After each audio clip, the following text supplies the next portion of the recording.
NCP কোনো ফাঁদে পড়ল কিনা প্রশাসনকে বিশ্বাস করে সেইটা এনসিপির নেতৃবৃন্দকে বিবেচনা করতে হবে। স্বরাষ্ট্র উপদেষ্টা রিপিটেডলি ফেল করছেন দেশের আইনশৃঙ্খলা বাহিনীর নিরাপত্তার দায়িত্ব নিতে। এটার সাথে যারা যারা জড়িত ডিসি, এসপি, টিএনও, ওসি, গোয়েন্দা সংস্থার বিভিন্ন বাহিনীগুলোকে ইমিডিয়েটলি ডিসমিস করে তাদেরকে বিচারের আওতায় আনা জরুরি।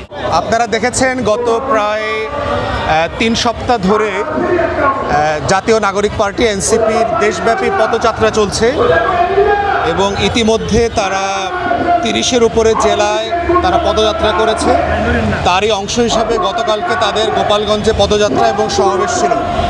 সমাবেশের প্রায় শেষ দিকেই তাদের এক দফা ওখানে আক্রমণ করা হয়েছে এবং তাদের যে মঞ্চ ছিল মঞ্চ আগুন দিয়ে পড়ে দেওয়া হয়েছে, চেয়ার ভাঙা হয়েছে এবং তাদের যারা নেতাকর্মী ছিল তাদের উপরে হামলা করা হয়েছে।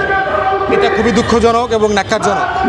প্রথমত এনসিপি যেখানেই যেই জেলায় গেছে আপনার স্থানীয় প্রশাসনের সাথে যোগাযোগ করে গেছে যে সেখানে আইন শৃঙ্খলা বাহিনীর কোনো সমস্যা আছে কিনা, এবং গোপালগঞ্জের স্থানীয় প্রশাসন বলেছে কোনো সমস্যা নাই এবং তারা নিরাপত্তার দায়িত্ব নিচ্ছে। কিন্তু সেই বাস্তবতায় আমরা দেখলাম যে দুঃখজনকভাবে হলো সত্য যে তারা আসলে নিরাপত্তা দিতে ব্যর্থ হয়েছে এবং স্থানীয় প্রশাসন কোনোভাবে এটার দায় এড়াতে পারে না। সেজন্য আমাদের বক্তব্য প্রথমত এনসিপি কোনো ফাঁদে পড়ল কিনা প্রশাসনকে বিশ্বাস করে সেইটা এনসিপির নেতৃবৃন্দকে বিবেচনা করতে হবে, পর্যালোচনা করতে হবে। দ্বিতীয়ত এটার সাথে যারা যারা জড়িত ডিসি, এসপি, টিএনও, ওসি, গোয়েন্দা সংস্থার বিভিন্ন বাহিনীগুলোকে ইমিডিয়েটলি ডিসমিস করে তাদেরকে বিচারের আওতায় আনা জরুরি।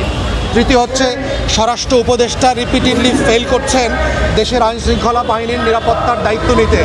যদি এই ধরনের ছোটোখাটো দায়িত্ব তিনি না নিতে পারেন, এই রকম ঘটনা নির্বাচনের সময় 64 জেলাতে 1000টা ঘটবে, 1200টা ঘটবে, তখন পুলিশ এবং যৌথ বাহিনী কীভাবে দায়িত্ব পালন করবে?